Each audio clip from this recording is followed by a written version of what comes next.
Ya pemirsa, untuk membahas lebih lanjut terkait Rumah Sakit Indonesia yang kini diduduki tentara Israel, sudah bergabung bersama kami Ketua Presidium Mercy, Bapak Sarbini Abdul Murad. Selamat sore waktu Indonesia, Bapak Sarbini. Bisa Selamat diceritakan sore Mbak Mirva. Ya, selamat Selamat sore sore. Pak. Bisa diceritakan kembali Pak kondisi terkini Rumah Sakit Indonesia di Gaza setelah dijadikan markas oleh tentara Israel? Ya kita sebenarnya agak kaget Mbak, walaupun kita awalnya memperkirakan juga bahwa ini akan ada arahnya ke sana, ada indikasinya ke sana.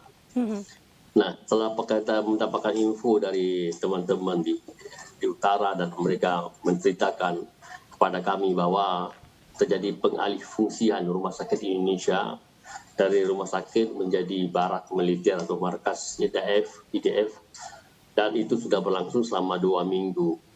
Nah kemudian kami katakan pada teman kami itu, coba Anda foto sebagai bukti buat kami, tapi dia katakan bahwa itu tidak mungkin kami lakukan karena ini berbahaya bagi jiwa kami.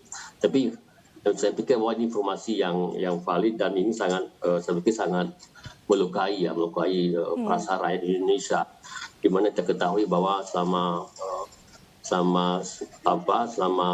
rumah sakit ini berfungsi, kita melihat bagaimana banyaknya warga Gaza yang terbantu dengan hadirnya Rumah Sakit Indonesia dan betapa heroiknya rakyat Indonesia mendukung Rumah Sakit Indonesia. Jadi pada hari ini apa yang dilakukan Israel ini adalah sesuatu hal yang sangat melukai perasaan rakyat Indonesia. Dan kita ketahui sebelumnya bahwa sekitar tanggal 6 November itu juru bicara Israel telah menuduh secara serius bahwa Rumah Sakit Indonesia ini ada terowongan dan ada markas Hamas di situ. Nah sekarang terbukti bahwa setelah Rumah Sakit Indonesia tidak ditemukan terowongan, malah sekarang Israel menempatkan tentaranya itu menjadikan barak atau markas tentara di Rumah Sakit Indonesia. Ini tuduhan yang menurut kami termakan dengan kata-kata sendiri. Dan kita ketahui bahwa ini terjadi karena memang Israel agak kewalahan menghadapi pejuang-pejuang Palestina. Jadi tidak ada tempat yang aman buat mereka untuk bisa bersembunyi dari serangan-serangan sporadis yang dilakukan oleh pejuang-pejuang Palestina.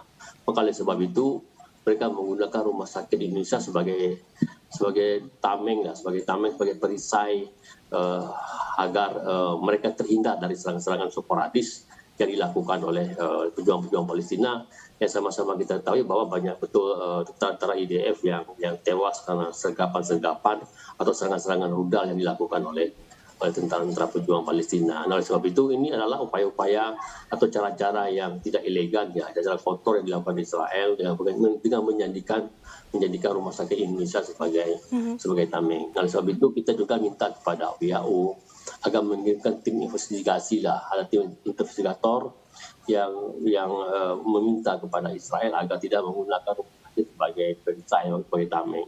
Ya, ini kan harus dikembalikan fungsinya sebagai rumah sakit, ya, fungsi pelayanan, di mana pada hari ini rumah sakit sangat dibutuhkan oleh warga Gaza. Kira-kira gitu pandangan kami, Mbak. Iya, baik Pak Sarbini.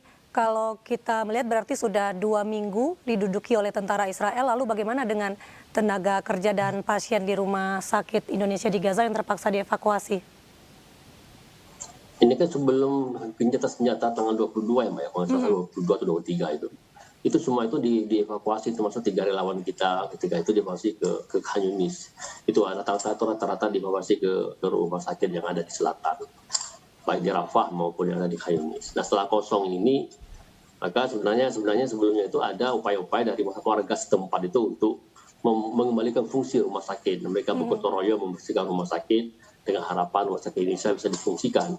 Rumah Sakit Indonesia rumah sakit yang menurut mereka ini rumah sakit yang sangat lengkap, yang bisa difungsikan dan dengan hanya beberapa alat mungkin bisa diganti atau diperbaiki.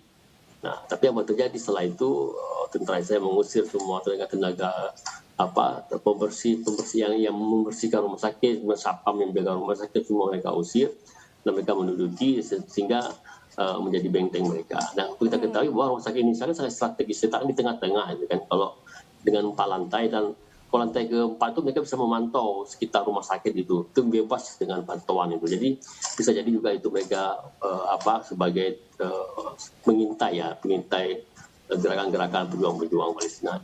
Dan ini kan hal yang sangat memilukan. Kita bisa bayangkan Hamas ini kan ketika ingin mau menembak atau melakukan perlawanan ini kan jadi gimana ya, ini kan rumah sakit Indonesia, nggak mungkin mereka melakukan tembakan ke rumah sakit Indonesia kan, bisa melukai rakyat Indonesia. Walaupun banyak netizen yang minta agar itu jangan dikait-kaitkan lah, kalau memang itu harus dilakukan. Tapi ini strategi ataupun cara-cara yang tidak benar menurut kami ya, tidak benar menjadikan rumah sakit sebagai tameng. Oleh sebab itu kita minta kepada WHO, dan kami pun akan membuat surat ke WHO agar ini harus dipikirkan agar dikeluarkan Israel dari rumah sakit Indonesia. Berarti ada harapan kepada WHO ya Pak. Tapi sepertinya kita ketahui bahwa rumah sakit Indonesia di Gaza ini bukan satu-satunya yang sempat dijadikan markas oleh tentara Israel. Ada beberapa rumah sakit lain. Berarti fungsi dari rumah sakit itu diambil alih. Nah, menurut Bapak ada kemungkinan bisa berfungsi kembali? Ya, ini tergantung, itu kan secara umumnya Mbak. Secara umum kan bisa fungsi ini kan tergantung gencatan senjata ya. Kalau misalnya gencatan senjata permanen ini ya kita harapkan ya.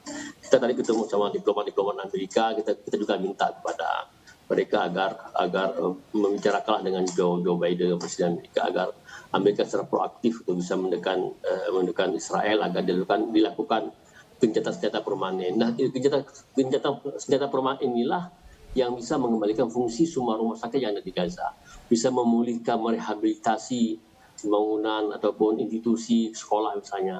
Ini sama satu Mbak, salah satunya cara lah gencatan senjata permanen. Ini yang harus diperjuangkan. Maka tadi kita diskusi dengan diplomat Amerika untuk kita sarankan agar Amerika harus bertindak tegas dan cepat karena untuk menyelamatkan peradaban. Ini kalau terlambat nih, ada satu peradaban yang memang akan terancam untuk hilang.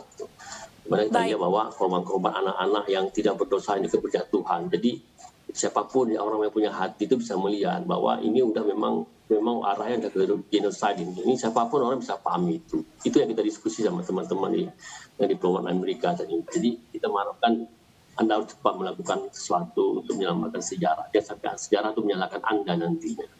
Baik, terima kasih Bapak Sarbini Abdul Murad selaku Ketua Presidium Mercy sudah membagikan waktunya bersama kami di iNews Sore.